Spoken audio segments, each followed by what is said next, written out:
when people ask me about what books do I read, what books can they find something in that they can learn a little bit more about what to do and what not to do and how to think about things. And the Bible is a very, very, very prominent book. And there are many religious books, the Hindu writings, the Buddhist writings, the books of Confucius, the Quran, and all of the philosophers that have come down. I mean, books about history. You can read anything.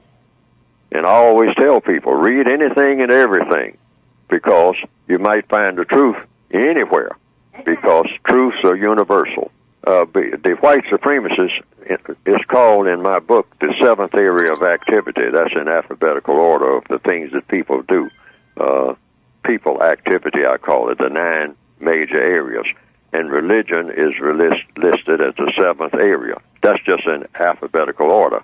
Now, what is religion? A strong belief backed up by action. That's what religion is, according to logic.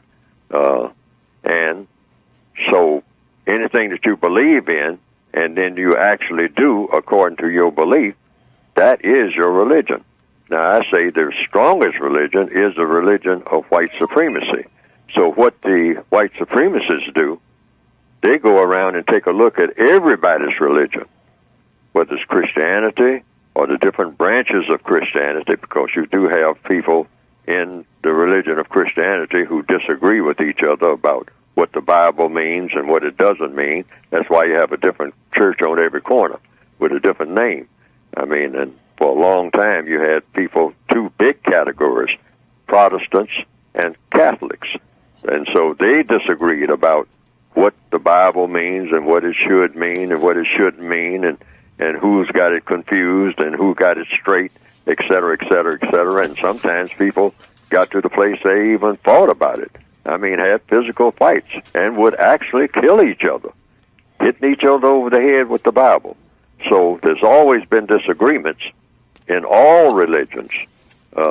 And the bigger the religion becomes, the more widespread it becomes, the more disagreements seem to be spawned in every religion that there is. Now, the white supremacist religion, that's a strong belief backed up by action, which is all about mistreating people based on color. And that is a strong religion, the strongest in the world, in my opinion, and the evidence seems to show it. What the white supremacists do is look at all of the other religions, and then they say, well, what we'll do, we'll cause confusion, more confusion, in the religions that are already out here, and particularly among the dark-skinned people, because that's who we aim everything at. So we will keep them confused and keep them at each other's throats. And see, that's the bottom line. When you know that your religion is being tampered with when they have you fighting your neighbors. I mean, and you can always suspect that the white supremacists might have something to do with it if you are a person of color. If you wind up having a religious argument that turns into a complete breakdown or a substantial breakdown in your interaction with another person, then there is probable cause to believe, wait a minute, where am I getting my information? And where is the person down the street getting their information? And where are we all getting our information? Is this coming to us, I mean, directly through some spiritual world? Or did I read this somewhere? And if I read it somewhere, who printed that? Because it just might be the white supremacists tampering with what you call your religion. Because the white supremacists know how to tamper with everything. Yes. That has anything to do with dark-skinned people. They are the masters of it. And they have tampered with everything.